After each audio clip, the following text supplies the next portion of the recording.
Welcome to my channel literature and life. मेरे channel literature और life के ऊपर आप सबका स्वागत है।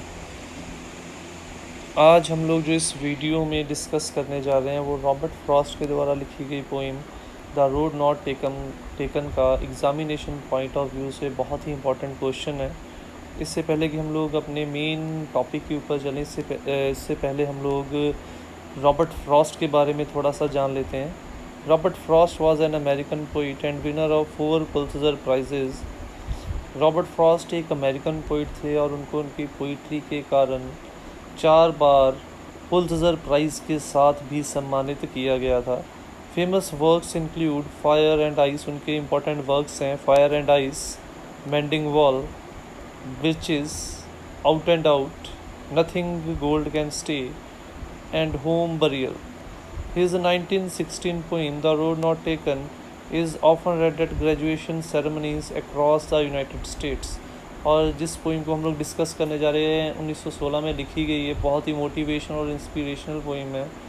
और यूएसए में ये पोइम अक्सर ग्रेजुएशन सेरेमनीज़ में, कन्वोकेशंस में स्टूडेंट्स को डेडिकेट करके फेयरवेल स्पीच के तौर पे पढ़ी जाती है, ताकि उनको मोटिवेट और इंस्पायर किया जा सके अपनी लाइफ में ग्रेट अचीवमेंट्स करने के लिए। As a special guest at president John F Kennedy's inauguration, Frost become a poetic force.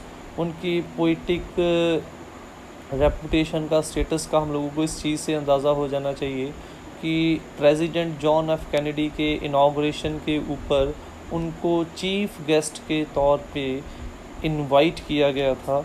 और ये भी कहना गलत नहीं होगा कि वो अमेरिका के अनऑफिशियल पोइट लॉरेट भी हैं। तो let's starts with today's topic, Robert Frost the road not taken. उसका लॉन्ग क्वेश्चन है, the path of difficulties is in many ways the better one. How does the poet show this? कि poet ये मानता है कि मुश्किलों भरा रास्ता जो है वो हमारे लिए बेहतर है। इस पोइम में पोइट किस तरीके से ये प्रेजेंट करता है। तो आंसर को स्टार्ट करने से पहले हम लोग एक बार इस क्वेश्चन को डीपली एनालाइज कर लेते हैं कि किस तरीके से पाथ ऑफ डिफ़िकल्टी हम लोगों के लिए बेस्ट है according to the poet. Poet ये मानता है कि हम लोगों को हमेशा मेहनत, मुश्किलों भरा रास्ता चुनना चाहिए ज़िंदगी में कामयाबी और सक्सेस को पाने के लिए। नो डाउट इस रास्ते पे चलते चलते हम लोगों को बहुत सारी अड़चनों, मुसीबतों का सामना करना पड़ेगा और हो सकता है हमें जो कामयाबी है वो बहुत देर बाद मिले, बट उसके बावजूद भी पोइट चाहता है कि हम लोग इसी रास्ते को चुनें, क्योंकि एक बार हम लोगों ने इस रास्ते को चुन लिया तो जो इनर सेटिस्फेक्शन, जो संतुष्टि, जो हम लोगों को इस कामयाबी के ऊपर अपने अंदर खुशी महसूस होगी, वो उसका कोई मैच नहीं है। और दूसरी तरफ पे वो रास्ते हैं, शॉर्टकट हैं, जिनसे हम लोग कामयाबी के ऊपर बहुत जल्दी तो पहुंच जाते हैं, बट उससे हम लोगों को कभी भी इनर पीस या इनर सेटिस्फेक्शन जो है वो हासिल नहीं होती। और मोर ओवर शॉर्टकट से जो कामयाबी हासिल करते हैं, जितनी तेज़ी से हम लोग ऊपर जाते हैं उतनी ही तेज़ी से वो रास्ते हमें नीचे भी लेके आते हैं। और इसीलिए हम लोगों को अपने माइंड में हमेशा ये बात रखनी चाहिए, there are no shortcuts to success, hard work is the only key to success. Let's start with the answer of the question. The present poem, The Road Not Taken, has been written by Robert Frost, one of the famous English poet. His important works include The Road Not Taken and Stopping by Woods on a Snowy Evening. तो the road not taken जो poem है Robert Frost के द्वारा लिखी गई है। उनके दो मोस्ट फेमस वर्क्स हैं, the road not taken and stopping by woods on a snowy evening. In this in the present poem, the poet has tried to present the situation of a dilemma while making a decision when we have more than one option before us. इस poem में poet ने हम लोगों को उस condition में रख के अपने आप को इमेजिन करने के लिए कहा है जब हमारे पास एक से ज़्यादा ऑप्शन होती हैं और हम लोगों ने उन ऑप्शन में से किसी एक ऑप्शन को चुनना होता है, तो उस समय जिस कन्फ्यूज़न को हम लोग अपने अंदर महसूस करते हैं, जिस डायलेमा को अपने अंदर महसूस करते हैं, उसी डायलेमा के ऊपर ये पोएम जो है वो आधारित है कि जब हमारे पास एक से ज़्यादा ऑप्शन है और हम लोग कन्फ्यूज़ हो जाते हैं कौन सी ऑप्शन को चुनें, उस कन्फ्यूज़न की स्टेट को इस पोएम में पोइट ने एक इंसिडेंट के ज़रिए व्यक्त किया। और इस टाइप ऑफ कंडीशन में लगभग हम सब लोग अपनी ज़िंदगी में कभी ना कभी हम लोगों ने अपने आप को ज़रूर पाया होगा। The problem is that we can choose only one option. Problem ये है, अब डायलेमा में क्यों है, क्योंकि हम लोग के सामने जितनी भी ऑप्शन है उन ऑप्शंस में से हम लोग केवल एक ही ऑप्शन को at a one time choose कर सकते हैं। Moreover once a decision has been made we can not revert the decision at a later time. और सबसे बड़ी प्रॉब्लम ये है, ये भी नहीं है कि दोनों में से एक को चुनना है, सबसे बड़ी प्रॉब्लम ये है कि एक बार जो फ़ैसला हम लोगों ने ले लिया, बाद में हम लोग उस फैसले से पलट नहीं सकते। बाई चांस हमारा फ़ैसला गलत हो गया तो हम लोगों के पास पछताने के अलावा कुछ भी नहीं रह जाता। Two roads diverged in a yellow wood and sorry I could not travel both. तो इस पोएम की भी कंडीशन ऐसी है। तो जो ट्रैवलर है, इस इंसिडेंट क्या है, एक यात्री एक जंगल से गुज़र रहा है और गुज़रते गुज़रते वो एक ऐसे पॉइंट पे आ चुका है जहाँ से आगे दो रास्ते गुज़रते हैं डिफरेंट डायरेक्शन में, और उसने उन दो रास्तों में से एक को चुनना है। और वही चीज़ इस कोटेशन में हम लोगों ने पढ़ी है कि दो रास्ते जंगल में जा रहे हैं और उसे अफसोस है कि वो दोनों रास्तों को एक साथ ट्रैवल नहीं कर सकता। The poet wants to give the idea that path of difficulty always prove to be the best one in the long run। तो पोइट यही आइडिया देने की कोशिश कर रहा है, मुश्किलों भरा रास्ता, हार्ड वर्क वाला रास्ता, प्रॉब्लम वाला रास्ता, वो हम लोगों को कामयाबी के शिखर पे लेके जाता है। वो लंबे समय के लिए हमारे लिए बेहतर रास्ता है as compare to path of easiness if we want to make our identity known in this world. अगर हम लोग अपनी इस दुनिया में एक अलग पहचान बनाना चाहते हैं तो हमें इसी रास्ते को चुनना चाहिए। He has presented this idea through an example of a traveller passing through forest. उसने इस आइडिया को एक यात्री के इंसिडेंट के द्वारा प्रेजेंट किया है जो कि एक जंगल से गुजर रहा है। While travelling through the forest he reached at a point where two roads are diverging into two different direction. चलते चलते वो उस पॉइंट पे आ चुका है जहाँ पे आगे जंगल में दो रास्ते अलग अलग दिशाओं में जा रहे हैं। The problem is that he can not walk on both the routes at the same time. और उसके लिए सबसे बड़ी प्रॉब्लम ये है कि वो दोनों रास्तों के ऊपर एक टाइम पे एक साथ नहीं चल सकता। और यही हमारी ज़िंदगी की भी प्रॉब्लम है।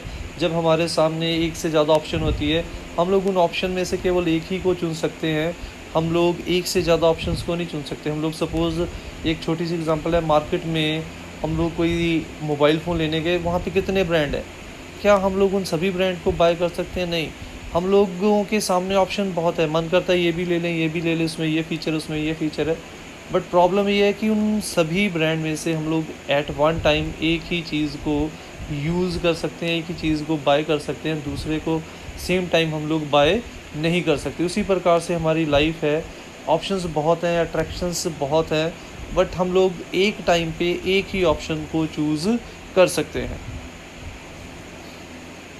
ओ I kept the first one for another day yet knowing how way leads on to way. तो अब हम लोग देखते हैं फिर उसने कौन सा रास्ता चुना, कैसे चुना और क्यों चुना। The poet tells that both routes are equally attractive. तो फिर अब पोइट सीरियसली थिंकिंग, केयरफुल और सीरियस थिंकिंग के ऊपर जोर दे रहा है कि फ़ैसला लेने से पहले जब हमारे पास ऑप्शंस हों तो हम लोगों को ध्यान से सोच लेना चाहिए, परिणामों को जांच लेना चाहिए ताकि बाद में पछताना ना पड़े। तो यहाँ पे क्योंकि जितनी ऑप्शन होंगी उतने प्रलोभन होंगे, यहाँ पे भी पहली नज़र में ट्रैवलर को दोनों रास्तों की अट्रैक्शन जो है वो बराबर लगी, दोनों रास्ते बराबर आकर्षक अट्रैक्टिव लगे, but none of them show any sign where they will take him. But दोनों रास्तों में से किसी रास्ते ने भी ये शो नहीं किया कि वो रास्ता उसे किस मंजिल पे लेके जाएगा। बिल्कुल उसी तरीके से जब हम लोग 10th के बाद चार ऑप्शंस है, चारों ऑप्शंस हम लोगों को एक अंदाज़ा दे देते हैं ये पढ़ के ये बनेंगे, बट वो श्योरिटी नहीं है कि हम लोग उस रास्ते पे चल के उस मंजिल को हासिल कर लेंगे या नहीं। तो अट्रैक्शन चारों रास्तों पर बराबर होती है, बट ये श्योरिटी नहीं होती कि हम लोग किस डेस्टिनेशन पर पहुंचेंगे। बिल्कुल उसी तरीके से यहाँ पे दोनों रास्तों में से उसको श्योरिटी नहीं थी कि कौन सा रास्ता उसके लिए बेहतर रहेगा। So he takes a little closer look at both the roads. इसीलिए वो कहता है कि फैसला लेने से पहले दोनों रोड्स का वो बारीकी से निरीक्षण एनालिसिस करना चाहता है। Finally he decides to take that path which did not show any sign of being used before. और फिर फाइनली अंत में वो उस रास्ते को चुनता है जिस रास्ते को उससे पहले किसी ने भी नहीं चुना था। अब इस चीज़ को डिस्कस करने से पहले हम लोग ये देखें कि दो रास्ते थे, दोनों रास्तों के बारे में डिस्कस कर लें कि पहला रास्ता कैसा था, दूसरा रास्ता कैसा था। फिर हम लोग डिसाइड करेंगे कि उसने ये डिसीज़न क्यों लिया। He understood the point that if he had chosen the first road, he would be sure of reaching some point. Moreover, there would be less difficulties and problem in his life, but still knowing all these facts, he decides to choose that path that was traveled less by the others. उसे ये भी पता था, उसने पहला रास्ता देखा, पहले रास्ते के ऊपर उसने देखा कि जो घास लगी है, जो उसके ऊपर पैरों के निशान है, उसके ऊपर चलने से वो घास जो है वॉर्न आउट हो चुकी है।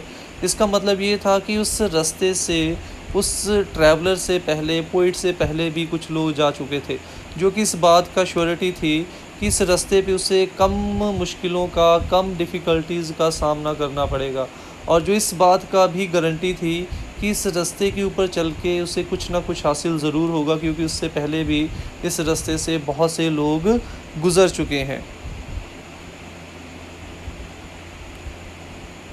बट इसके बावजूद भी वो दूसरा रास्ता क्यों चुनता है, जबकि दूसरे रास्ते के ऊपर कोई पैरों के निशान नहीं है, जो इस चीज़ का इंडिकेशन देता है कि पोइट से पहले उस रास्ते को किसी और ने यूज़ नहीं किया, जो इस बात का भी प्रतीक है कि उस रास्ते के ऊपर श्योरिटी नहीं है वो कहाँ पे पहुँचेगा, और ये भी श्योरिटी नहीं है उसे कुछ हासिल होगा भी या नहीं, और ये भी श्योरिटी नहीं है कि उस रास्ते पे चल के उसे कौन सी मंजिल हासिल होगी, और ये भी पॉसिबल है कि इस रास्ते के ऊपर पहले रास्ते से उसको ज़्यादा डिफ़िकल्टीज़ और प्रॉब्लम का सामना करना पड़े। बट इसके बावजूद भी वो इसी रास्ते को चुनता है। क्यों चुनता है? The poet tells that this choice has made all the difference.